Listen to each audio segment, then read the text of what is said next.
Hmm? Master? You're having trouble getting sleepy and want Fuari to read you a bedtime story? Well, for sure. But, you have to get in bed first, okay?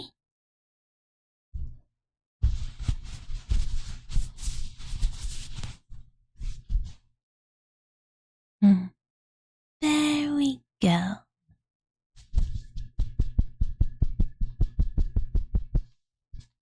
Master's totally comfy in bed now, right? Good. Because Fua brought the biggest fairy tale book ever.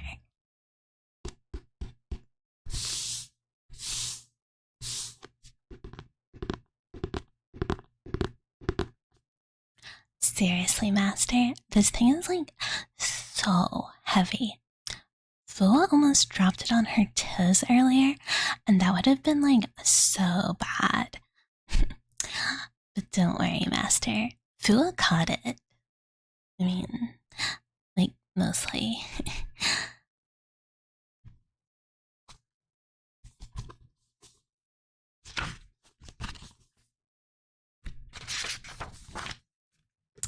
Okay, let's see. So, tonight's story is The Knight, the Princess, and the Cursed Dragon Tower. Kinda judgy title already, honestly. But it's okay. Who is sure it's gonna be a totally great story? There's a dragon in it after all.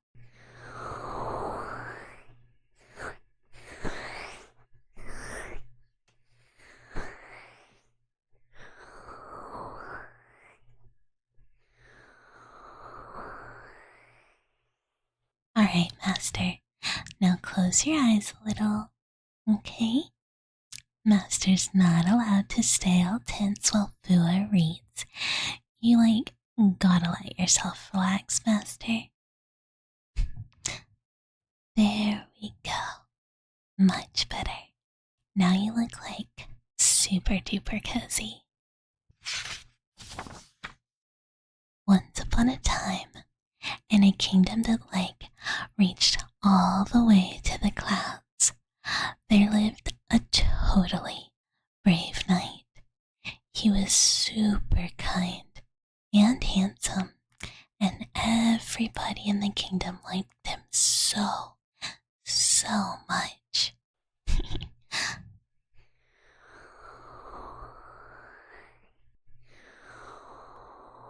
Sounds kind of familiar, huh, Master? The knight helped people all day long. He fixed broken carts, rescued lost pets and stuff, and protected travelers from super gross, scary monsters in the woods.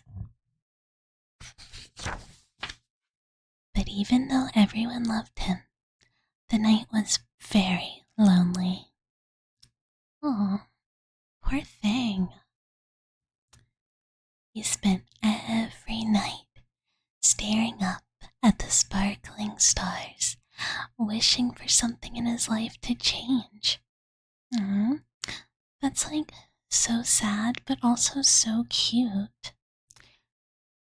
One night, while the knight sat alone outside his super cute little cottage, a shooting star crossed the sky.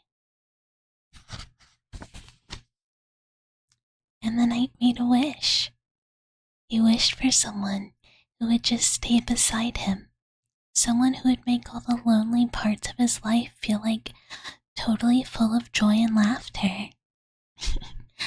Master, that kind of reminds Boo of something too.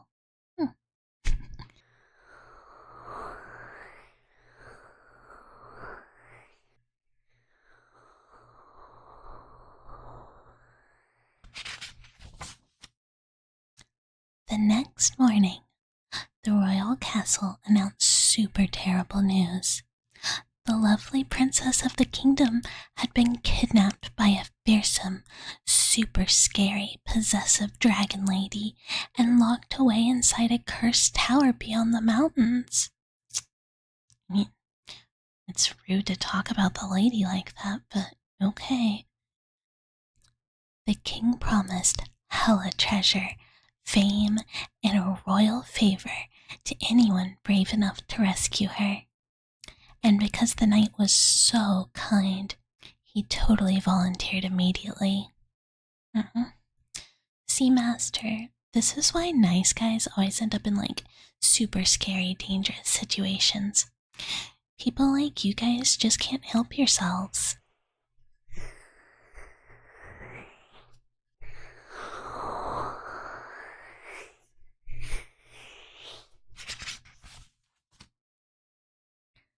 The knight packed his things super carefully because he's totally a responsible guy. He brought his sword, his cloak, a lantern, and a bag full of sweet pastries from the local bakery. Okay, wait, that's actually so smart.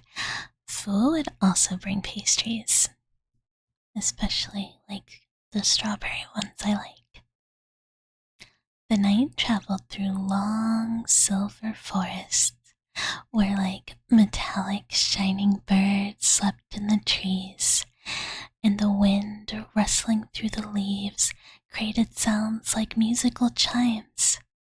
He traveled through valleys filled with glowing flowers that only opened at night. Oh, Fua likes this part.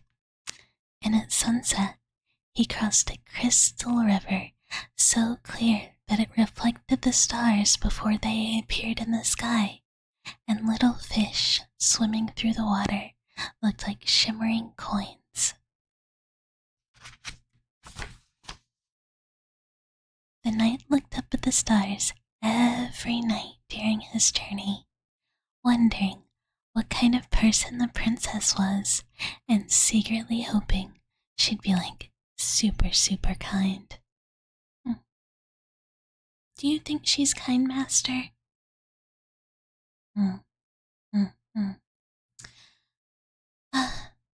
Maybe, I guess. But if she doesn't like dragons, then Fua's totally judging her, at least a little bit.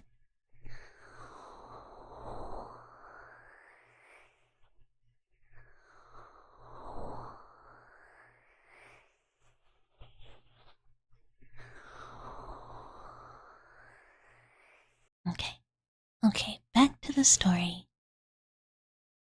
After many days, the knight finally reached the mountains, and there, reaching way above the clouds, stood the super scary cursed dragon tower.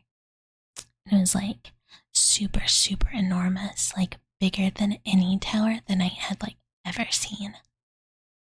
Moonlight through the clouds reflected off silver stone, making it shimmer like the moon itself, and glowing stars floated around the tallest spires like tiny lanterns that cast a warm celestial glow.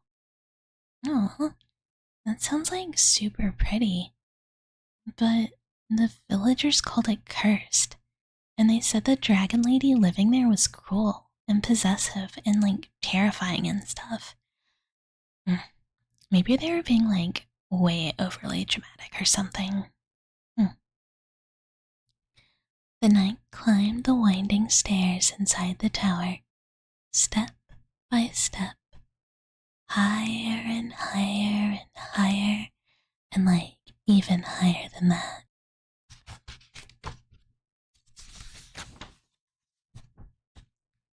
The higher he climbed, the warmer the tower became, and strangely, the knight began hearing music and stuff, and not scary music,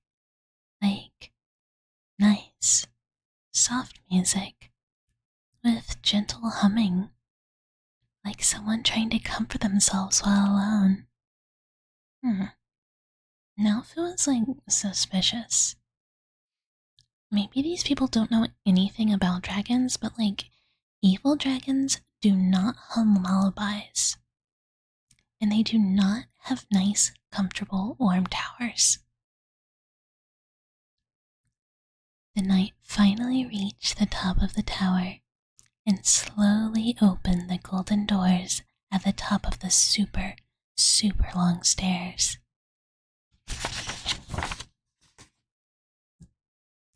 And there he saw the dragon lady for the first time. She had light, shimmering scales like starlight and warm sunset all mixed into one, and long, fluffy hair, and huge wings covered in soft, glowing, iridescent feathers. She sounds like super cute. She sat alone beside the window, looking out at the stars, humming softly to herself. And when she noticed the heroic knight, she looked frightened. Wait, Master, why would the dragon be scared if she kidnapped the princess? No, Fua figured it out. The story was just wrong the whole time. Don't worry, Fua knows exactly what to do.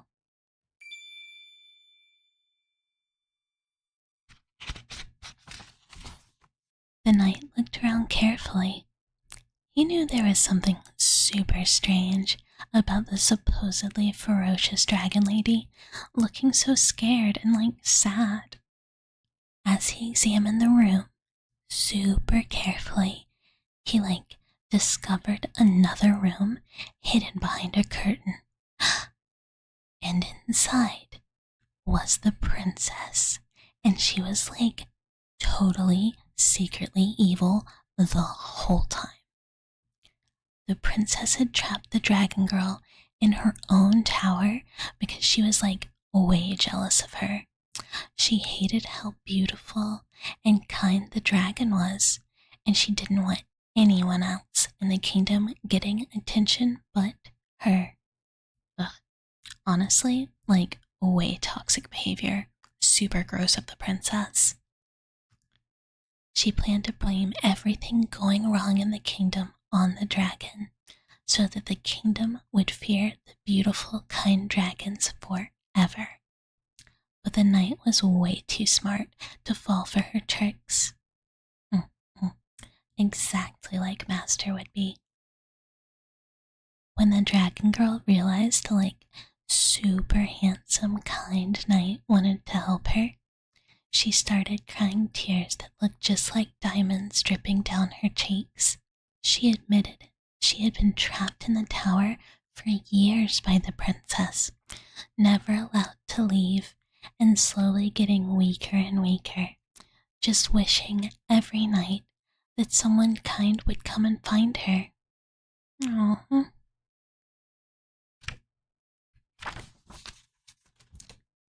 So the knight fought the evil princess, 'cause he's a hero, you know?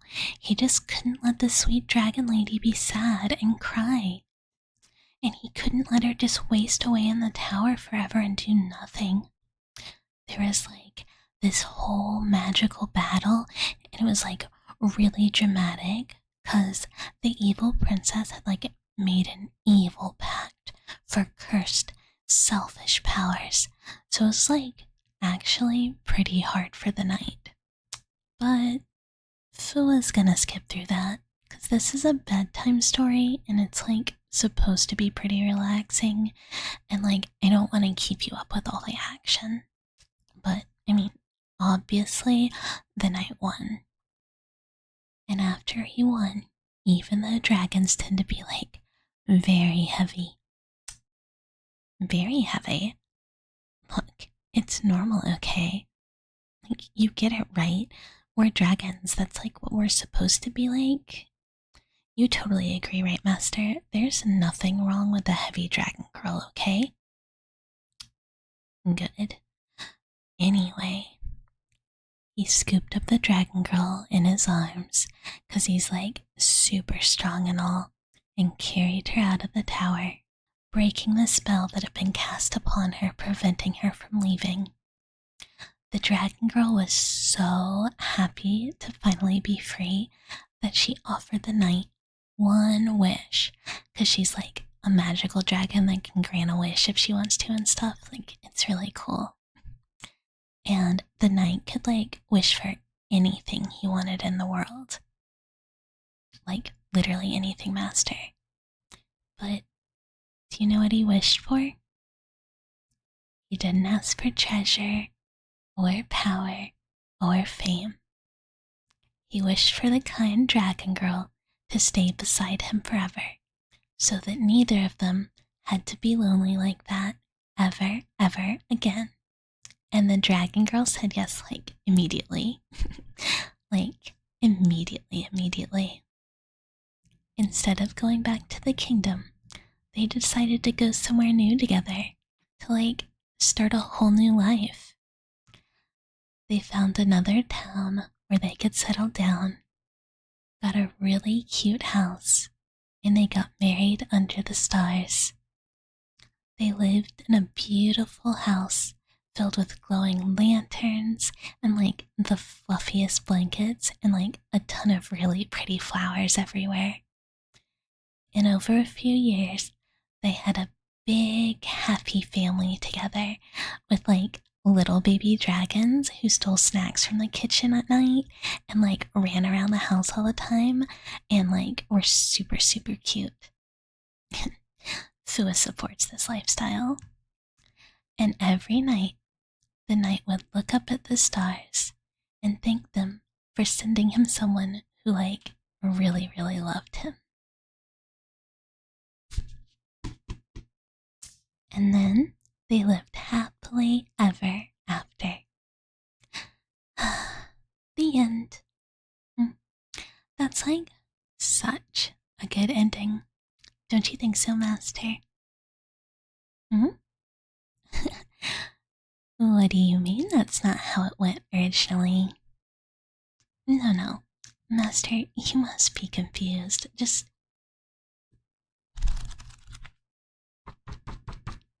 See? It says right here, Master. That's how it ends. They get married and have a family and live happily ever after, and no one ever hears from the evil princess again. It's right on the page, so Fu is technically correct that this is how it ends, which is like the best kind of correct to be. Master, you're making like such a confused face right now. It's totally cute. You're sure you've read this book before? Well, you just must not have as good a memory as you think, Master.